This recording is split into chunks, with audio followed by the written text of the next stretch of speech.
ಮೊದಲಿಗೆ ಎಲ್ಲರಿಗೂ ಜೈ ಭೀಮ್. ಸ್ನೇಹಿತರೆ, ಮೊದಲು ನಾನು ಬೀದರ್ ಜಿಲ್ಲೆಯಲ್ಲಿರ್ತಕ್ಕಂಥ ಎಲ್ಲ ದಲಿತ ಮುಖಂಡರು ಮತ್ತು ಮಾಧ್ಯಮದವರು ಅವರಿಗೆ ನನ್ನ ತುಂಬು ಹೃದಯದ ಧನ್ಯವಾದಗಳು. ಯಾಕಂದರೆ ಮಾರ್ಚ್ 6ನೇ ತಾರೀಕು ಏನು 45 ದಿನಗಳ ಒಂದು ಸ್ವಾಭಿಮಾನಿಗಳ ಕಾಲ್ನಡಿಗೆ ಜಾಥಾ ಬಾಬಾ ಸಾಹೇಬ್ ಅಂಬೇಡ್ಕರ್ ಅವರ ಮೂರ್ತಿಗಾಗಿ ಏನು ಬೀದರ್ ಜಿಲ್ಲೆಯಿಂದ ನಾವು ಪ್ರಾರಂಭ ಮಾಡಿದ್ರಿ, ಆ ಒಂದು ಹೋರಾಟ ಯಶಸ್ಸಾಯಿತು. ಆ ಸಂದರ್ಭದಲ್ಲಿ ನಾನು ಮೊದಲನೇದಾಗಿ ವಿಚಾರ ನಾನು ಮಾಧ್ಯಮ ಮಿತ್ರರಿಗೆ ಮತ್ತು ನಮ್ಗೆ ಯಾರು ಸಹಕಾರ ಮಾಡಿದ್ರು ದಲಿತ ಸಂಘಟನೆ ಎಲ್ಲ ನಮ್ಮ ಹಿರಿಯರು ಮತ್ತು ಕಿರಿಯರು ಎಲ್ಲ ಹೋರಾಟಗಾರರಿಗೆ ನಾನು ತುಂಬ ಧನ್ಯವಾದಗಳನ್ನು ಹೇಳ್ತಾ, ನಮ್ಮ ಆಕಾಶ್ ಶಿಂದೆ ಅವ್ರನ್ನ ನಾವು ಏನು ಬೀದರ್ ಜಿಲ್ಲಾ ಅಧ್ಯಕ್ಷರನ್ನಾಗಿ ಆಯ್ಕೆ ಮಾಡಿದ್ದೀವಿ. ಹಂಗಾಗಿ ಅದಾದ್ಮೇಲೆ ಅಯಾಜುದ್ದೀನ್ ಅವ್ರನ್ನ ಜಿಲ್ಲಾ ಉಪಾಧ್ಯಕ್ಷರನ್ನಾಗಿ ಆಯ್ಕೆ ಮಾಡಿದ್ದೀರಿ. ಚಂದ್ರಕಾಂತ್ ದೇವಕಿ ಅವರನ್ನ ಜಿಲ್ಲಾ ಕಾರ್ಯದರ್ಶಿಯಾಗಿ ಆಯ್ಕೆ ಮಾಡಿದ್ದೀವಿ. ವಿಚಾರ ಈ ರಾಜ್ಯದಲ್ಲ, ಈ ಇಡೀ ದೇಶದಲ್ಲಿ ಒಂದು ಇವತ್ತಿನ ಒಂದು ರಾಜಕೀಯ ಪಕ್ಷಗಳು ಇವತ್ತು ನಾವು ಯಾವುದೋ ಒಂದು ಸಂಘಟನೆ, ಏನು ದಲಿತ ಸಂಘಟನೆಗಳಲ್ಲ, ಒಂದು ರೈತ ಪರ ಸಂಘಟನೆ ಆಗಿರ್ಬೋದು, ಕನ್ನಡ ಪರ ಸಂಘಟನೆಗಳಾಗಿರ್ಬೋದು, ಎಲ್ಲ ಸಂಘಟನೆಗಳು ಇವತ್ತು ಒಬ್ಬೊಬ್ಬ MLAಗೆ ಒಬ್ಬೊಬ್ಬ ಮಿನಿಸ್ಟ್ರಿಗಳಿಗೆ ಆಯಾ ಸಂಘಟನೆ ಅವ್ರ ಪರವಾಗಿ ನಿಂತ್ಕೊಳ್ತವೆ. ಆದರೆ ನಮಗೆ ಮುಂದೆ ಒಂದು ನೋವೇನಪ್ಪ ಅಂದರೆ, ಇವತ್ತು ಈ ದೇಶವನ್ನು ಕಾಪಾಡಿದಂಥ ಒಬ್ಬ ಪರಮಪೂಜ್ಯ ಬಾಬಾ ಸಾಹೇಬ್ ಅಂಬೇಡ್ಕರ್ ಅವರು ಕೊಟ್ಟಂಥ ಸಂವಿಧಾನದಲ್ಲಿ ನಾವು ಹೋರಾಟ ಮಾಡಲಿಕ್ಕೆ ಹಕ್ಕಿದೆ, ನಾವು ಚುನಾವಣೆಯಲ್ಲಿ ಸ್ಪರ್ಧೆ ಮಾಡಲಿಕ್ಕೆ ನಮ್ಗೆ ಹಕ್ಕಿದೆ, ಅದೆಲ್ಲ ಬಾಬಾ ಸಾಹೇಬ್ ಅಂಬೇಡ್ಕರ್ ಅವರು ಕೊಟ್ಟಿದ್ದಾರೆ.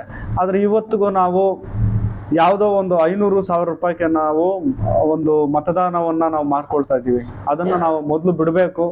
ಮತ್ತು ಈ ದೇಶದಲ್ಲಿ ನಾವೇನಾದರೂ ಒಂದು ಸಾಧನೆ ಮಾಡ್ಬೇಕಂದ್ರೆ ಬಾಬಾ ಸಾಹೇಬ್ರು ಕಂಡಂಥ ಕನಸು ಏನಾಗಿತ್ತಂದ್ರೆ ಈ ರಾಜ್ಯ ಅಲ್ಲ, ಈ ದೇಶದ ಚುಕ್ಕಾಣಿ ಹಿಡಿಬೇಕನ್ನೋದು ಬಾಬಾ ಸಾಹೇಬ್ರು ಕಂಡಂಥ ಕನಸು. ಆ ಕನಸನ್ನ ಇದುವರೆಗೂ ಯಾವ ಸಂಘಟನೆಗಳು ಮಾಡಿಲ್ಲ. ಎಸ್ಪೆಷಲಿ ನಮ್ಮ ಸಂಘಟನೆ ಕೂಡ ಸೇರಿ ಯಾವುದೇ ಒಬ್ಬ ಸಂಘಟನೆ, ಒಬ್ಬ ರಾಜ್ಯಾಧ್ಯಕ್ಷರುಗಳು, ಯಾವುದೇ ಒಬ್ಬ ಕಾರ್ಯಕರ್ತನೂ ಕೂಡ ಇದುವರೆಗೂ ಮಾಡಿಲ್ಲ. ಅದು ಒಂದು ತುಂಬಾ ನೋವಿನ ಸಂಗತಿ. ಯಾಕಂದ್ರೆ ಬಾಬಾ ಸಾಹೇಬ್ರು ಜಯಂತಿ ಬಂದಾಗ ಮಾತ್ರ ನಾವು ಅಂಬೇಡ್ಕರ್ಗೆ ಜೈ ಭೀಮ್ ಜಿಂದಾಬಾದ್ ಅಂತ ಹೇಳ್ತೀರಿ. ಆದ್ರೆ ಅವರು ಸಿದ್ಧಾಂತ, ಅವರು ನಮಗಾಗಿ ಕಷ್ಟಪಟ್ಟಂತ ದಿನಗಳು, ಆ ಒಂದು ಯೋಚನೆ ಕೂಡ ನಾವು ಮಾಡ್ತಾ ಇಲ್ಲ. ಯಾಕಂದ್ರೆ ಆ ಚುನಾವಣೆ ಬಂದಾಗ ಒಬ್ಬ ಶಾಸಕನಿಗೆ, ಒಬ್ಬ ಸಚಿವನಿಗೆ ನಾವು ಒಂದು ಮತದಾನ ಹಾಕಿ ನಾವು ಅವರಿಗೆ ಗುಲಾಮಗಿರಿ ಕೆಲಸ ಇವತ್ತಿಗೂ ಗುಲಾಮಗಿರಿ ಕೆಲಸ ಮಾಡ್ತಾ ಇದೀರಿ. ಅದನ್ನ ನಾವು ಈ ಸಂದರ್ಭದಲ್ಲಿ ನಾವು ವಿರೋಧಿಸ್ತೀವಿ. ಮತ್ತೆ ಈ 2028ರಲ್ಲಿ ರಾಜ್ಯದಲ್ಲಿ ಒಂದು ಕ್ರಾಂತಿ ಅಂದ್ರೆ ಈ ಒಂದು ರಾಜ್ಯದ ಚುಕ್ಕಾಣಿ ಇಡುವಂತ ಕೆಲಸ ನಾವು ಎಲ್ಲ ಬರೀ ಏನು ಭೀಮ್ ಪ್ರಜಾ ಸಂಘದ ಒಂದು ವತಿಯಿಂದಲ್ಲ, ಎಲ್ಲ ದಲಿತ ಪರ ಸಂಘಟನೆಗಳನ್ನ ಒಗ್ಗೂಡಿಸಿ ಒಂದು ವಿಧಾನಸೌಧಕ್ಕೆ ಒಂದು ಬಾಬಾ ಸಾಹೇಬ್ ಅಂಬೇಡ್ಕರ್ ಚಿಂತನೆಯವ್ರನ್ನ ನಾವು ವಿಧಾನಸೌಧಕ್ಕೆ ಕಳಿಸ್ಬೇಕು ಅನ್ನೋದು ನಮ್ಮ ನೇರವಾದ ಗುರಿ. ಇಡೀ ರಾಜ್ಯಾದ್ಯಂತ ಒಂದು ಏನು ಈ ಒಂದು ಮನಸ್ಸಿಟ್ಕೊಂಡು ನಾವು ಹೊರಟಿದ್ದೇವೆ. ಎಲ್ಲ ಜಿಲ್ಲೆಗಳಲ್ಲಿ ಬರೀ ಒಂದು ಸಂಘಟನೆ ಅಲ್ಲ, ಎಲ್ಲ ದಲಿತ ನಾಯಕರು ನಾವು ಮನಸ್ಸು ಮಾಡಿದ್ರೆ ಈ ದೇಶವನ್ನು ಆಳ್ಬೋದು. ಆದ್ರೆ ನಾವು ಮಾಡ್ತಾ ಇಲ್ಲ. ಯಾಕಂದ್ರೆ ನಮ್ಮಲ್ಲಿರ್ತಕ್ಕಂಥ ಈಗೋವನ್ನ ಬಿಟ್ಟು ನಾವೆಲ್ಲ ಬಾಬಾ ಸಾಹೇಬ್ ಅಂಬೇಡ್ಕರ್ ಅವರ ವಂಶಸ್ಥರು, ಅವರ ಕೆಲಸಗಾರರು, ಅವರ ಜೊತೆನಲ್ಲಿ ಅವ್ರ ಹೆಸರು ಹೇಳ್ಕೊಂಡು ಇವತ್ತು ಇಡೀ ದೇಶ ಅಲ್ಲ, ಇಡೀ ಪ್ರಪಂಚನೇ ಅವ್ರನ್ನ ಕೊಂಡಾಡ್ತಾ ಇದೆ. ಆದ್ರೆ ನಮ್ಮ ದೇಶದಲ್ಲಿ ನಾವು ಅವ್ರ ಹೆಸರು ಹೇಳ್ಕೊಂಡು ಲೆಟ್ರೇಡ್ಗೆ ಸೀಮಿತ ಆಗ್ತಾ ಇದ್ದೀರಿ. ಅದನ್ನ ನಾವು ಬಿಟ್ಟು ನಾವು ಒಂದು ಚುಕ್ಕಾಣಿ ಹಿಡಿಯುವಂತ ಕೆಲಸ ಆಗ್ಬೇಕನ್ನೋದು ನಮ್ಮ ಒಂದು ಉದ್ದೇಶ. ಭೀಮ್ ಪ್ರಜಾ ಸಂಘದ ಒಂದು ಉದ್ದೇಶ ಏನಪ್ಪಾ ಅಂದ್ರೆ, ಮೂಲ ಉದ್ದೇಶ ನಾವು ಈ ರಾಜ್ಯ, ಈ ದೇಶವನ್ನ ಚುಕ್ಕಾಣಿ ಹಿಡಿಯುವಂತ ಕೆಲಸ ನಾವು ಮಾಡ್ತೀವಿ. ತಾವ ಅನ್ಕೊಬಹುದು, ಏನಪ್ಪಾ ನಿಮ್ಮ ಸಂಘಟನೆ ಅಷ್ಟೆಲ್ಲ ಮಾಡ್ಬೋದು ಅಂತ. ಯಾಕೆ ಮಾಡ್ಬಾರ್ದು? ಬಾಬಾ ಸಾಹೇಬ್ರು ಒಬ್ರೆ. ಇವತ್ತು ನನ್ನ ಸ್ನೇಹಿತರು ಇಷ್ಟೆಲ್ಲ ಇದ್ದಾರೆ, ಇಷ್ಟೆಲ್ಲ ಸಾಕು, ಸಾಧನೆ ಮಾಡ್ಬೋದು. ಯಾಕಂದ್ರೆ ಬೀದರಿಂದ ಬೆಂಗಳೂರು ಫ್ರೀಡಂ ಪಾರ್ಕ್ ವರೆಗೂ ನಡೆಯೋದಕ್ಕೆ ಅಷ್ಟು ಸುಲಭ ಇಲ್ಲ ಅಂತ ಹೇಳಿದ್ರು, ಸುಲಭವಾದ ಮಾತಿಲ್ಲ ಅಂದ್ರು. ಆದ್ರೆ ಆ ಒಂದು ಕಷ್ಟಪಟ್ಟಿದ್ದಕ್ಕೆ ನಮ್ಗೆ ನೆಲಮಂಗಲಕ್ಕೆ ಹೋಗೋಷ್ಟೊಳಗೆ ನಮ್ಗೆ ಯಶಸ್ಸು ಸಿಕ್ತು. ಕಷ್ಟಪಟ್ರೆ ನಮ್ಗೆ ಪ್ರತಿಫಲ ಸಿಗುತ್ತೆ. ಹಂಗಾಗಿ ಮುಂದಿನ ದಿನಗಳಲ್ಲಿ ಏನು ಒಂದು ಮಂತ್ರಿಗಳಾಗಿರ್ಬೋದು, ಶಾಸಕರಾಗಿರ್ಬೋದು, ದಲಿತರ ಮೇಲೆ ದೌರ್ಜನ್ಯ, ದಬ್ಬಾಳಿಕೆ ಈಗಲೂ ನಡೀತದೆ. ನಮ್ಮ ಬೆಂಗಳೂರಲ್ಲಿ ಬೆಂಗಳೂರು ಕಾಡ್ಗೋಡಿ ಪ್ಲಾಂಟೇಶನ್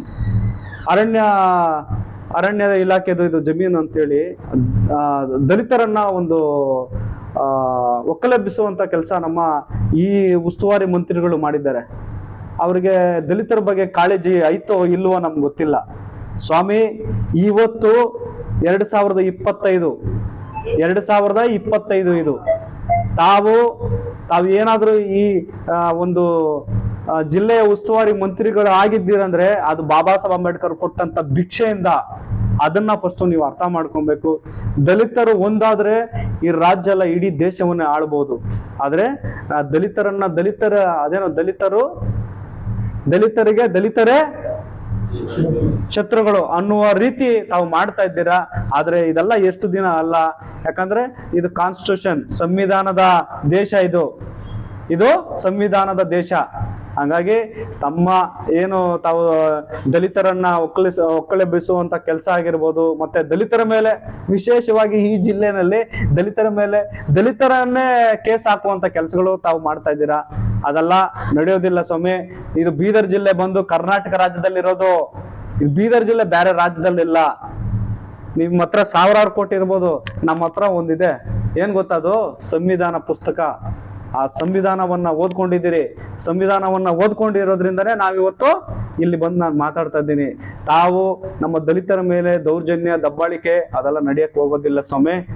ಅದು ನೇರವಾಗಿ ದಲಿತರನ್ನ ಒಂದು ಒಕ್ಕಲೆಬ್ಬಿಸುವಂತ ಕೆಲಸ ಮಾಡಿದ್ರೆ ನೇರವಾಗಿ ಜನಗಳು ತಮಗೆ ತಕ್ಕ ಪಾಠವನ್ನು ಕಳಿಸ್ತಾರೆ. ಮತ್ತೆ ವಿಶೇಷವಾಗಿ ನಾವು ಈ ಜಿಲ್ಲೆಯನ್ನ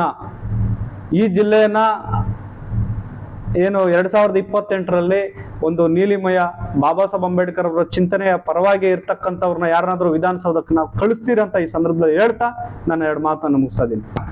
ಈಗ ಒಂದು ವಿಚಾರ, ಈಗ ಕಾಡುಗೋಡಿ ಪ್ಲಾಂಟೇಶನ್, ಒಂದೇ ಒಂದು ವಿಚಾರ ಅರ್ಥ ಮಾಡಿ. ಕಾಡುಗೋಡಿ ಪ್ಲಾಂಟೇಶನ್ ಬಂದು ಅತಿ ಹೆಚ್ಚು ದಲಿತರು ಇರ್ತಕ್ಕಂಥ ಆ ಜಾಗ. ಅವ್ರನ್ನ ಒಕ್ಕಲೆಬ್ಬಿಸುವಂತ ಕೆಲಸ ಏನಾಗಿತ್ತು? ಇಷ್ಟು ವರ್ಷದಿಂದ ಮಾಡಿಲ್ಲ. ಈ ಕಾಂಗ್ರೆಸ್ ಸರ್ಕಾರ ಆಗಿರ್ಬೋದು, ಬಿಜೆಪಿ ಸರ್ಕಾರ ಆಗಿರ್ಬೋದು, ಯಾವುದೇ ಒಂದು ಸರ್ಕಾರ ಆಗಿರ್ಬೋದು, ತಾವು ಜಿಲ್ಲೆಗೆ ನಾನೇ ರಾಜ್ಯ ಅಂತ ಕಾಡಿಗೆ ಒಬ್ಬನೇ ಸಿಂಹ ಅಂತೇಳಿ ನೀವು ಇಲ್ಲಿ ನಡೆಯೋದಿಲ್ಲ. ಇದು ಬೀದರ್ ಬೇರೆ ಎಲ್ಲೂ ಇಲ್ಲ. ಇದು ನಮ್ಮ ರಾಜ್ಯದ ಒಂದು ಬಲಿಷ್ಠವಾದ ಜಿಲ್ಲೆ. ಅರ್ಥ ಆಯ್ತಾ? ಅದರಲ್ಲೂ ವಿಶೇಷವಾಗಿ ನಮ್ಮ ದಲಿತರು ಇರ್ತಕ್ಕಂಥ ಜಿಲ್ಲೆ, ಹೆಚ್ಚಿನ ಸಂಖ್ಯೆಯಲ್ಲಿ ಇರ್ತಕ್ಕಂಥದ್ದು ನಮ್ಮ ದಲಿತರು. ಹಾಗಾಗಿ ನೀವು ಹೇಳ್ದಂಗೆ ಹೌದು ಮೇಡಮ್, ಇಲ್ಲಿ ದಲಿತರನ್ನ ಅವ್ರ ಹೆಸರು ಬೇಡ, ದಲಿತರ ಮೇಲೆ ಒಂದು ಕೇಸ್ ಹಾಕ್ಸುವಂತ ಕೆಲಸಗಳು ಸುಮಾರು ಆಗೈತೆ ಈ ಭಾಗದಲ್ಲಿ. ಇದ್ರ ವಿಚಾರವಾಗಿ ನಾವು ಆಗಸ್ಟ್ 12ನೇ ತಾರೀಕು ಬೆಂಗಳೂರು ಫ್ರೀಡಂ ಪಾರ್ಕ್ ಅಲ್ಲಿ ಒಂದು ಹೋರಾಟ ಮಾಡಿದ್ದೀವಿ. ಬೆಂಗಳೂರು ಫ್ರೀಡಂ ಪಾರ್ಕ್ ಅಲ್ಲಿ ಇದ್ರ ವಿಚಾರ ಇಟ್ಕೊಂಡೆ ದಲಿತರ ಮೇಲೆ ದೌರ್ಜನ್ಯ, ದಲಿತರ ಮೇಲೆ ಸುಳ್ಳು ಕಂಪ್ಲೇಂಟ್ಗಳನ್ನ ಮಾಡ್ತಾ ಇದ್ದಾರೆ ಅಂತೇಳಿ ಇದ್ರ ವಿಚಾರವಾಗಿ ನಾವು ಆಗಸ್ಟ್ 12ನೇ ತಾರೀಕು ನಾವು ಫ್ರೀಡಂ ಪಾರ್ಕ್ ಅಲ್ಲಿ ಒಂದು ಹೋರಾಟ ಮಾಡಿ ಗೃಹ ಸಚಿವರಾದಂಥ ಪರಮೇಶ್ವರ್ ಸಾಹೇಬ್ರು ಕೂಡ ಮಾಹಿತಿ ಕೊಟ್ಟಿದ್ದೀರಿ. ಅಲ್ಲಿ ಮನವಿಗಳು ಕೊಟ್ಟು ಸಮಾಜ ಕಲ್ಯಾಣ ಇಲಾಖೆಗೆ ಆ ಸಂದರ್ಭದಲ್ಲಿ ಸಮಾಜ ಕಲ್ಯಾಣ ಇಲಾಖೆ ಆಯುಕ್ತರಾದಂಥ ರಾಕೇಶ್ ಕುಮಾರ್ ಅವರು ಕೂಡ ಇದ್ರ ಬಗ್ಗೆ ಮನವಿ ತಗೊಂಡು ಇದ್ರ ಬಗ್ಗೆ ಮಾತಾಡಿದ್ದಾರೆ. ಸಂಘಟನೆ ಅವ್ರ ಪರವಾಗಿದೆಯಾ? ಎಲ್ಲ ದಲಿತ ಸಂಘಟನೆಗಳು ಅವ್ರ ಅಲ್ಲ, ವೇದಿಕೆ ಮೇಲೆ ಇದ್ದ ತಕ್ಷಣ ಎಲ್ಲ ಅವ್ರ ಪರವಾಗಿದ್ದೀರಾ ಅಂತ ಹೆಂಗೆ ಹೇಳೋದಕ್ಕಾಗೋದು? ಈಗ ಯಾವುದೋ ಒಂದು ಕಾರ್ಯಕ್ರಮ ಮಾಡ್ತಾರೆ, ಈಗ ಈ ನಮ್ಮ ಕಾಂಗ್ರೆಸ್ ಪಕ್ಷದವರು ಬರ್ತಾರೆ, ನಮ್ಮ ಬಿಜೆಪಿ ಪಕ್ಷದವರು ಬರ್ತಾರೆ, JDS ಪಕ್ಷದವರು ಇರ್ತಾರೆ. ಅವರೆಲ್ಲ ಸೇರಿ ಒಂದೇ ಪಕ್ಷ ಅಂತ ಹೇಳಕ್ಕಾಗುತ್ತಾ? ಅವರಲ್ಲೇ ಕಿತ್ತಾಟ ಇರೋದಿಲ್ವಾ? ಈಗ ದಲಿತ ಸಂಘಟನೆಗಳು ಓಕೆ, ಈಗ ನಮ್ಮ ಬೀದರ್ ಜಿಲ್ಲೆನಲ್ಲಿ 100 ಸಂಘಟನೆ ಇದೆ ಅನ್ಕೊಳ್ಳಿ. ಆ 100 ಸಂಘಟನೆನೂ ಅವ್ರ ಜೊತೆ ಇದೆ, ಸಚಿವರ ಜೊತೆ ಇದೆಯಾ? ಅಂದ್ರೆ ಹೆಂಗಂದ್ರೆ ಪರ್ಟಿಕ್ಯುಲರ್ಲಿ ಇಲ್ಲಿ ಸಂಘಟನೆ ಇಲ್ಲ ಅಂತ ಹೇಳ್ತಾರೆ, ದಲಿತ ಸಂಘಟನೆ ಇಲ್ಲ, ದಲಿತ ಸಂಘಟನೆಗಳು ಬಲಿಷ್ಠ ಇದೆ. ಆದ್ರೆ ನಾನು ನಮ್ಮ ಹಿರಿಯ ಹೋರಾಟಗಾರರಿಗೆ, ನನ್ನ ಅಣ್ಣಂದಿರಿಗೆ ಒಂದು ಮನವಿ ಏನಂದ್ರೆ, ನಾವು ಈ ರಾಜ್ಯವನ್ನ ಆಳ್ಬೇಕು. ಈ ರಾಜ್ಯಕ್ಕೆ ನಮ್ಮಲ್ಲೇ ಇರ್ತಕ್ಕಂಥ ಒಬ್ಬ ಅಂಬೇಡ್ಕರ್ ವಾದಿನ ನಾವು ವಿಧಾನಸೌಧಕ್ಕೆ ಕಳಿಸ್ಬೇಕು ಅನ್ನೋದು ನಮ್ಮ ಒಂದು ಗುರಿ, ನಮ್ಮ ಆಸೆ. ಅದು ಯಾರೇ ಆಗಿರ್ಬೋದು. ಈಗ ನಮ್ಮ ನಾಯಕರು ಯಾರೇ ಬಂದು ನಾನು ML ಆಗ್ತೀನಿ, ಸಂತೋಷ, ಅವ್ರನ್ನ ಮಾಡೋಣ, ಕಷ್ಟಪಡೋಣ. ಅರಿವು ಮೂಡಿಸೋಣ. ಬಾಬಾ ಸಾಹೇಬರು ಕೊಟ್ಟಂತ ಮತದಾನದ ಹಕ್ಕು ಜನಗಳಿಗೆ ಅವೇರ್ನೆಸ್ ಮಾಡೋಣ. ಅವೇರ್ನೆಸ್ ಮಾಡಿ ಆ ಮತದಾನವನ್ನು ತಗೊಂಡು ನಮ್ಮವರು ಅಲ್ಲೇ ಆ ವಿಧಾನಸೌಧಕ್ಕೆ ಮತ್ತೆ ಪಾರ್ಲಿಮೆಂಟ್ಗೆ ಹೋದ್ರೆ ಅದು ಒಂದು ಒಳ್ಳೆ ವಿಚಾರ ಅಲ್ಲ. ಅದು ಮುರುಗೇಶ್ ಅವರು ಬೆಂಗಳೂರಿಂದ ಬೀದರ್ ಜಿಲ್ಲೆಗೆ ಬಂದು ಒಂದು ಕರೆ ಕೊಡ್ತಾ ಇದ್ರಿ, ಆ ಮನಸ್ಥಿತಿ ನಿಮ್ಮಲ್ಲಿದೆ. ದಲಿತರನ್ನ ಯಾರಾದ್ರೂ ದಲಿತ MLA-ಗಳು ನಿಂತಾಗ ಅವರಿಗೆ ನಾವು ಸಹಾಯ ಮಾಡೋಣ ಅಥವಾ ಸಹಕಾರ ನೀಡೋಣ, ಅವ್ರ ಪರವಾಗಿ ಗಟ್ಟಿಯಾಗಿ ನಿಂತ್ಕೊಂಡು ಅವರನ್ನೇ ಆರಿಸ್ಕೊಂಡು ಬರೋಣ ಅಂತಕ್ಕಂಥ ಮನಸ್ಥಿತಿ ಮುರುಗೇಶ್ ಅವರಿಗಿದೆ. ಬಟ್ ಬೀದರ್ ಜಿಲ್ಲೆ ಅಂತಕ್ಕಂಥ ದಲಿತ ಸಂಘಟನೆ ಆಗಿರ್ಬೋದು, ದಲಿತ ನಾಯಕರಾಗಿರ್ಬೋದು, ದಲಿತ ಲೀಡರ್ ನಾಯಕರು ಅವರನ್ನ ಅವ್ರು ಹೇಳ್ಕೊತಾರೆ. ಬಹಳಷ್ಟು ನೀವು ಹೇಳಿದಾಗೆ ಬಹಳಷ್ಟು ನೂರಾರು ಸಂಘಟನೆಗಳಾಗಿರ್ಬೋದು. ಬಟ್ ಚುನಾವಣೆ ಬಂದ ತಕ್ಷಣ ಪಕ್ಷ ಅಂದ್ರೆ ಒಂದೊಂದು ಪಕ್ಷಕ್ಕೆ ಅವರು ಏನ್ ಮಾಡ್ತಾರೆ, ಬ್ಯಾನರ್ ಹಚ್ಕೊಂಡು ನೀಲಿ ಕಲರ್ ಧ್ವಜ ಹಿಡ್ಕೊಂಡು ನೀಲಿ ಕಲರ್ ಶಾಲ್ ಹಾಕೊಂಡು ಬೇರೆ ಬೇರೆ ಒಬ್ಬೊಬ್ರು ಒಂದೊಂದು ಹಂಚ್ಕೊಂಡ್ರೆ ಒಂದೊಂದು ಪಕ್ಷ ಬಿಜೆಪಿ ಪರ ಒಬ್ಬರು ನಿಂತಿರ್ತಾರೆ, ಕಾಂಗ್ರೆಸ್ ಪರ ಒಬ್ಬರು ನಿಂತಿರ್ತಾರೆ, JDS ಪರ ಒಬ್ಬರು ನಿಂತಿರ್ತಾರೆ. ಸೊ ಈ ರೀತಿ ಆಗುವಾಗ ಯಾವ ರೀತಿ ನೀವು ಕರೆ ಕೊಡ್ತೀರಿ? ಹೌದೌದು. ಈಗ ನಾವು ಕರೆ ಕೊಡೋದು ಮಾಧ್ಯಮದ ಮುಖಾಂತರ ಕರೆ ಕೊಡೋದು ಅಲ್ಲ ನನ್ನ ಕೆಲಸ. ನಾನು ಯಾರು ನಾಯಕರು ಈ ಜಿಲ್ಲೆಯಲ್ಲಿರ್ತಕ್ಕಂಥದ್ದು 1000 ನಾಯಕರಲ್ಲಿ 2000 ನಾಯಕರಲ್ಲಿ ಅವರ ಮನೆಗೆ ನೇರವಾಗಿ ಹೋಗಿ ನಾನು ಅವರನ್ನ ಭೇಟಿ ಮಾಡಿ ಅವರಿಗೆ ನಾನು ಮನವರಿಕೆ ಮಾಡಿ ಮತ್ತೆ ಅವರಲ್ಲಿ ನಾನು ಒಂದು ಬೇಡಿಕೆ ಇಡ್ತೀನಿ.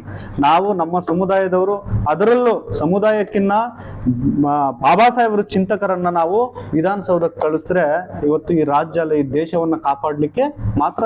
ಯಾಕಂದ್ರೆ ಇವತ್ತು ನೀವು ನೋಡ್ದಂಗೆ ನಾನು ಬಂದಿರೋದೇ ಈ ಸಂವಿಧಾನವನ್ನ ಬದಲಾಯಿಸಕ್ಕೆ, ನಾನು ಬಂದಿರೋದೇ ಈ ಸಂವಿಧಾನ ನಾನು ತೆಗೆಯೋದಕ್ಕೆ ಅಂತ ಹೇಳಿ ಸುಮಾರು ತಮ್ಮ ಮಾಧ್ಯಮದ ಮುಖಾಂತರ ನಾವು ನೋಡಿದಿರಿ, ಎಲ್ಲ ಇಡೀ ದೇಶದ ಜನತೆ ನೋಡಿದ್ದಾರೆ ಅವರು. ಯಾಕಂದ್ರೆ ಇವತ್ತು ನಾವು ದಲಿತ ಸಂಘಟನೆಗಳು ಇಡೀ ದೇಶದಲ್ಲಿ ಅತಿ ಹೆಚ್ಚು ಇರ್ತಕ್ಕಂಥ ರಾಜ್ಯದಲ್ಲಿ ಅತಿ ಹೆಚ್ಚು ರಾಜ್ಯಾಧ್ಯಕ್ಷಗಳು ಇರ್ತಕ್ಕಂಥ ರಾಜ್ಯ ಯಾವ್ದಾದ್ರು ಇದ್ರೆ ಅದು ಕರ್ನಾಟಕ ರಾಜ್ಯ.